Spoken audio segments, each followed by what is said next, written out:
The story of seeds of arrogance and the consequences of ingratitude, cause and effect, is not only manifested through money or fame but also hidden in the smallest actions of people, attitudes and respect. This is the story of Thien Po, a young and talented architect full of arrogance, who achieved great success early in the Saigon design world. At the age of 28, Phu was already the owner of a high-end design firm specializing in million-dollar villa and resort projects. He possessed exceptional creativity, quickly mastered new technologies, and always took pride in being part of the new generation that had transformed the face of traditional architecture. Phu believed that all success came from his own intelligence and abilities, without needing any help or old-fashioned foundations.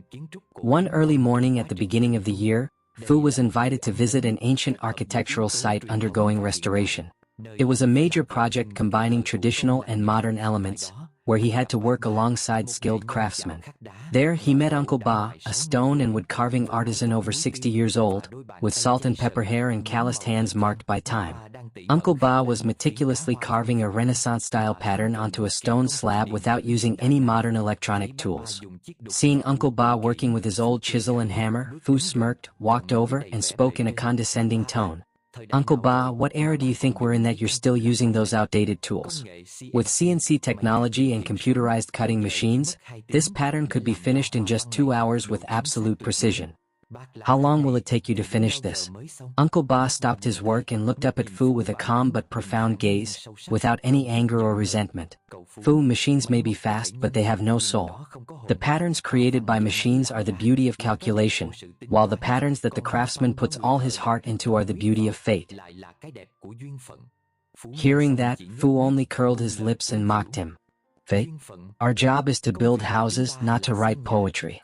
What we need is durability, speed, and optimal cost.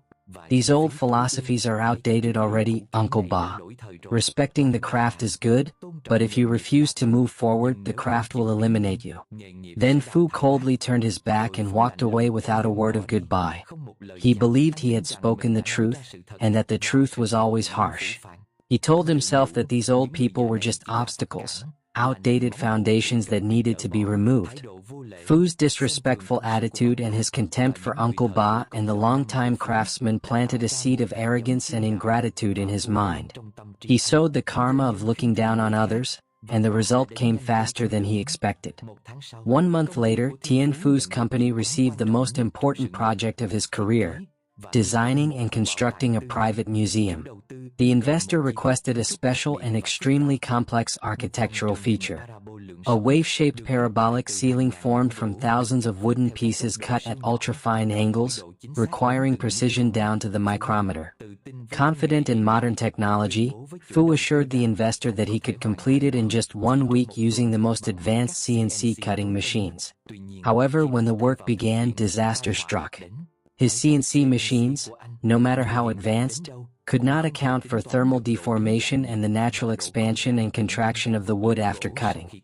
Thousands of wooden pieces, once assembled, were always misaligned and could not form a perfect parabolic shape. The curvature was inaccurate, the joints had gaps, weakening the structure so it couldn't bear weight. Phu and his team of engineers worked tirelessly, trying again and again for 2 weeks, consuming enormous funds and wasting materials, but still failed. He began to panic. The deadline was approaching, and if he couldn't complete this detail, the contract would be cancelled, and his reputation and career would collapse. Phu realized that there are things machines can never replace: the experience and delicate precision of human hands. In his moment of helplessness, Phu suddenly remembered Uncle Ba, the one who had spoken about the soul of the material, about the destiny within each line and curve. He knew that only Uncle Ba, with decades of experience working with wood and stone, could see the errors that machines could never measure. Phu's arrogance dissolved, and he felt deep remorse for his attitude. He had sown the seed of contempt, and now he had to reap the fruit of helplessness and shame.